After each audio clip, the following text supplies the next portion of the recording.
Hey everyone, welcome to Handing the Shame Back. This is part 2 of Juanita Phillips' amazing survivor story, and as with all shows, there's a trigger warning, and we have this so that you don't get too triggered or traumatized watching or listening to this podcast. This channel is for survivors across the world. We see you, and we are here for you.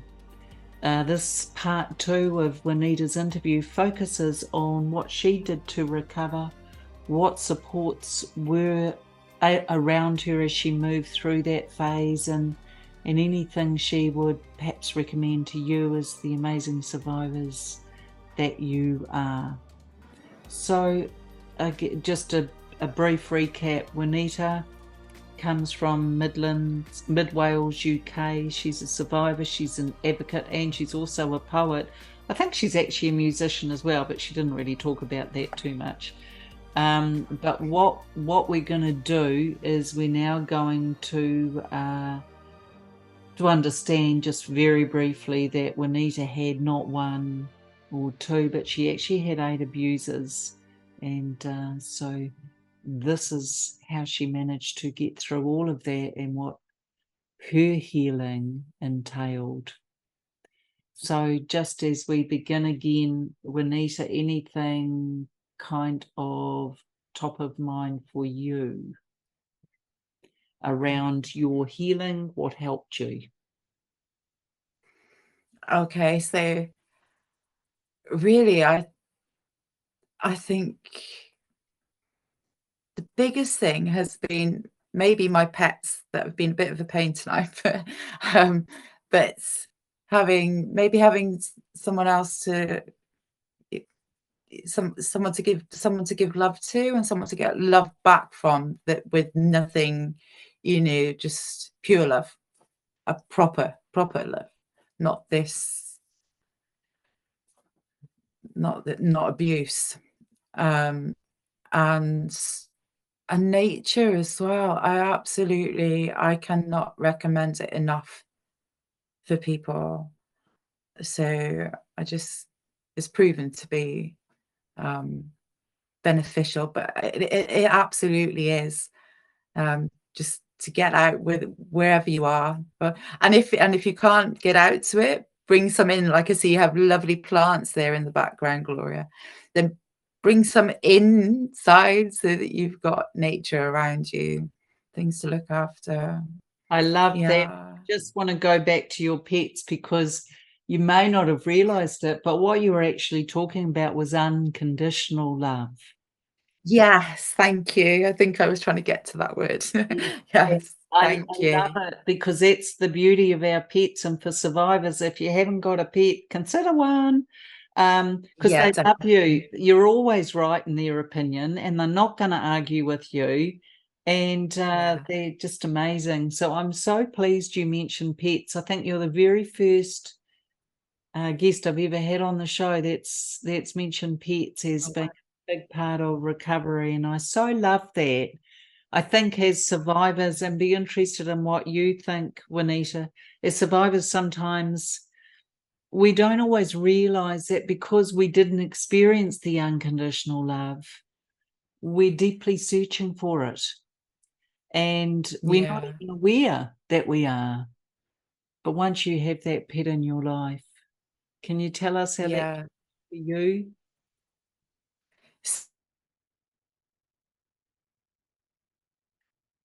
Oh, I can't hear you now. Yeah, I can't hear you. Your volume's gone.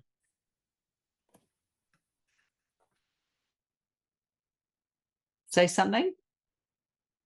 Oh, now I can hear you. Yep, now you're there. Okay. Oh, it's maybe okay, we'll try it without. So so I was honestly, so when I was between 6 months old and 2 years old, we had our first dog, and that dog was literally like my mum and dad to me. So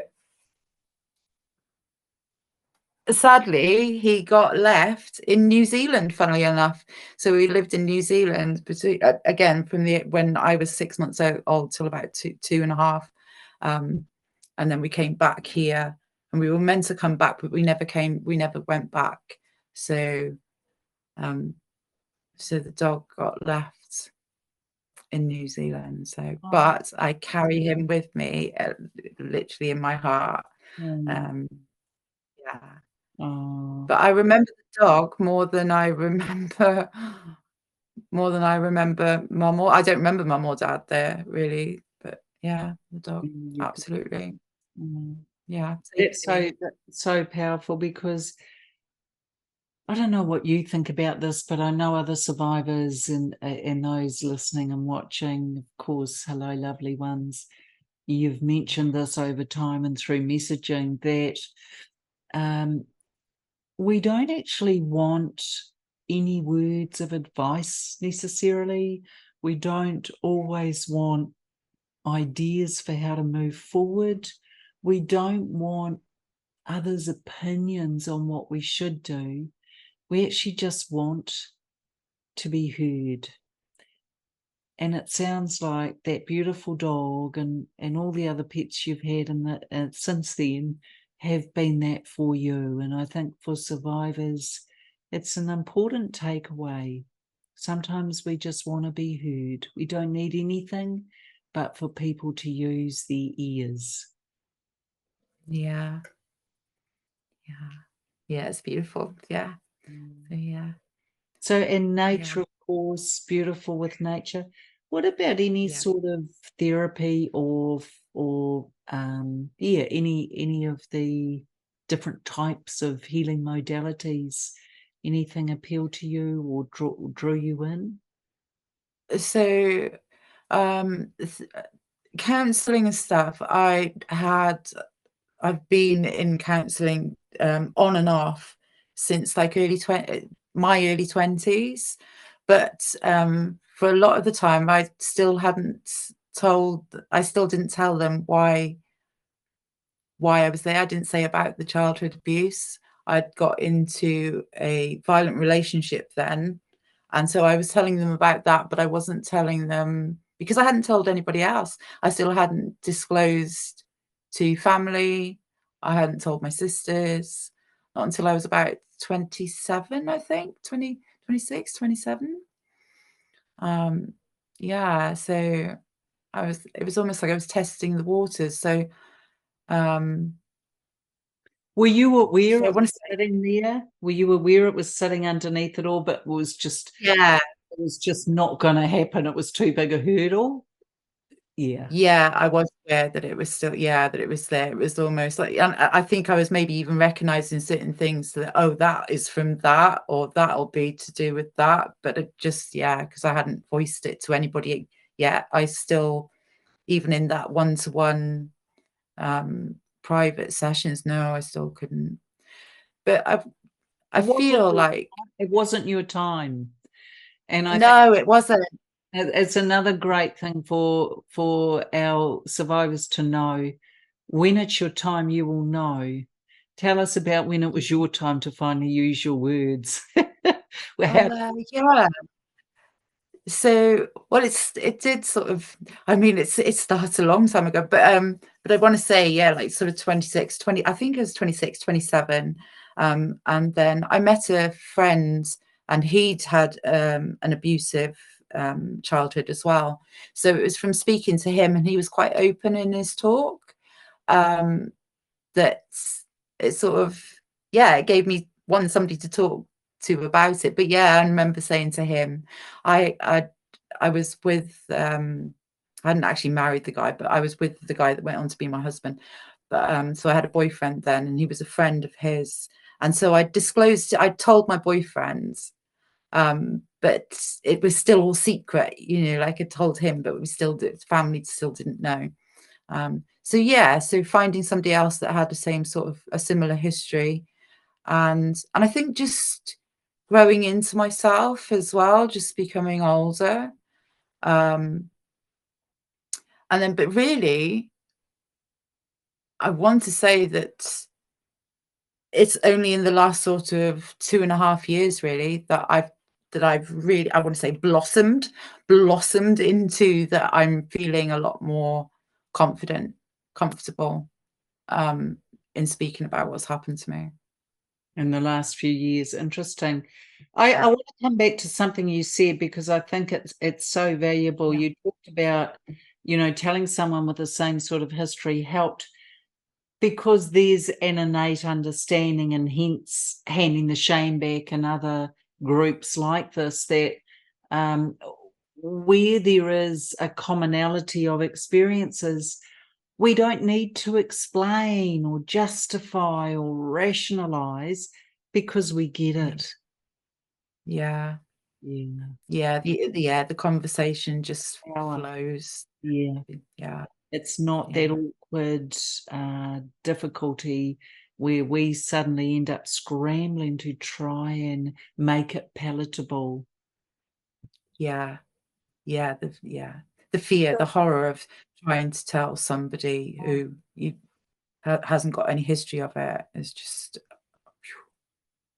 What was it like when you did tell your parents, or did you tell them? So I did tell, I went to see my dad and my stepmom, with my sister, and I did tell them, but it was all very sort of like, I felt like I just went there, blurted it all out, gave them this, that, the other, this had happened, that had happened, blah, blah, blah. And then it was like landing a huge bombshell on them, and then not having the time to spend to go through anything and explore, or anything. And so my dad and I, we never spoke about it again. So it was like this one-time event that I got to say to him. And yeah, just, I think with him living away, if he'd have lived closer so that I could see him every day, then we would have spoke about it again. But it just, because you just see each other like a few times a year or something, it becomes that thing not to bring up again. So it never got brought up again.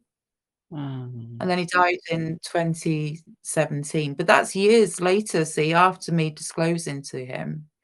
But yeah, it just never got spoken about again. It's almost like, so this is what happened. So I went and reported, like I think it was 97. I reported it all. It all seemed to come out, and then it all got shoved back down again. It's yeah, and yeah, And it got and a few shoved years back ago. down because there wasn't a successful outcome, which leads survivors back into feeling, well, what was the point in speaking? Yeah, yeah, the police investigations went absolutely nowhere. They were awful at keeping in touch. They just didn't even inform. And I've reported again in this last 2 years. I'm sad to say that it wasn't any better this time round either. I was hoping that with all these years past that it would have got better, but it's dire, really appalling, really poor show. Well, Um, the Maggie Oliver Foundation might be a good group, yes, might be yes, good yeah, advocacy for you. But yeah, look, yeah. it's not okay. Hey, do you, I'm thinking about all of these things, and you said something beautiful before, and it was, um, you used the words growing into myself. And I just wondered if you could tell us a little bit about that, because it sounds like you were able to reach a place where you could not have to hold that secret anymore. What was that growing Yeah, so myself? Yeah. growing into it sounds beautiful. It wasn't Oh. beautiful when it was happening. I tell you, it was like it's like the butterfly and the chrysalis, isn't it? It's like it's really painful, extremely painful. But here, yeah, I want to give hope on the other side of it. But so 2.5 years ago, I suddenly became conscious of being raped, but by a cousin, a different cousin. when I was actually 40 years old. So it had actually been 9 years previous. I didn't realize, I didn't know that I had complex PTSD from being abused as a child, and that within that I had become amnesic of later assaults in life. And so, and then all of a sudden it's just like a volcano. It's literally erupting out of me and completely changed my life. Absolutely changed my life. I was working. I couldn't carry on working. It really was devastating. Decimating is how I call it. And trying to make sense of that. And yeah, so growing into myself. Yeah. So yeah, it sounds beautiful, but yeah, extremely It's painful. extremely And it's painful. taken me this 2.5 years. It's only May of this year that I've even started feeling recovered enough. Recovered's the word. Recovered enough to be able to function. And that is And not, here and we're so grateful for that. And you know, I think sometimes we put pressure on ourselves to be at a certain place in our healing or reach a certain age and have mastered it. And we all know that when the time is right, it will find you. And there's no way, actually, I don't believe, and survivors watching, please have a think about this. There's no way you can deal with what your mind isn't ready to cope with. Think about that. If you're not in a place where your mind can manage the trauma you went through, therefore the dissociation or amnesic state, it's damaging for you to try and force it. So I'm so grateful that you weren't ready, because when you were, it could come and then you could deal. Yeah. yeah, it is. Yeah. Yeah. So look, I want to talk about, you know, you and I mentioned briefly before, dysregulation, and we know, and for our audience as well, dysregulation is the opposite of regulation. So dysregulation is an inability to manage your emotions or control your behavior, and there's components to it, you know, and I think as survivors we do experience this. So for instance, one of the components of it is having overly intense emotions. Another is our impulsive behavior. Another, lack of emotional awareness. For some of us, we avoid difficult emotions, or we have an inability to manage behavior, and even trouble making decisions. So I guess I'm wondering, Juanita, pick apart any part. What do you notice, or what have you noticed about yourself in terms of that emotional dysregulation? Yeah, so I'm actually in treatment as well, still at the moment, for to try and regulate the dysregulation, or to give me tools to try and help me manage that, which again is, yeah, part of complex PTSD. And you put it beautifully how it is, beautifully, but you know what I mean. Because it's not a beautiful thing. It's not a beautiful thing to experience. So, oh, it comes out in so many ways. But for me, it's yeah, really hard to regulate. I get caught on just daily things, um, like maybe dog barking at somebody outside. Um, I'm on high alert as to what is it? Who is it? Is there somebody there? Is there danger? It puts me Yeah, on this danger alert. yeah. Is there somebody coming for me? Because you're living, you can't, you're living as if you're still in the moment of Fight, danger, even though the freeze. Yeah, danger is long past. yeah. So yeah, so that's part of my dysregulation. But emotional dysregulation as well. It's like I don't want to say highly sensitive, but but but really highly sensitive. So again, because I'm so heightened aware, I'm so aware, so maybe I'm taking in too much of everything, you know, like a look that's given, Like yesterday I went swimming and there was a lady giving me a funny look, and then I'm caught up half the day upset, wondering what had I done? Had I done something? Had I done something that I hadn't noticed? So this self-blame then as well. And you're just caught on this cycle. It's like being on a hamster wheel all the time of this very, it's hard, but it's like a beat up. It's like beating yourself up, but you can't stop. You can't stop because you're trying to work stuff out. And you can't work stuff out because you've had this awful upbringing. How are you meant to work it out, even all these years on? Well, here's a little gift, and I think you might like this. Yeah. This dysregulation is simply honoring and acknowledging that what you went through did happen. Yeah. So you see how it validates. Yeah. It validates and vindicates. So sometimes if we can turn it round, although it's not pleasant, please take Yeah. Yeah. Thank you. Yeah. Thank you. And the more we are aware, I'm such a huge believer in this, Juanita. The more we are aware, the more we are likely to be able to take charge of.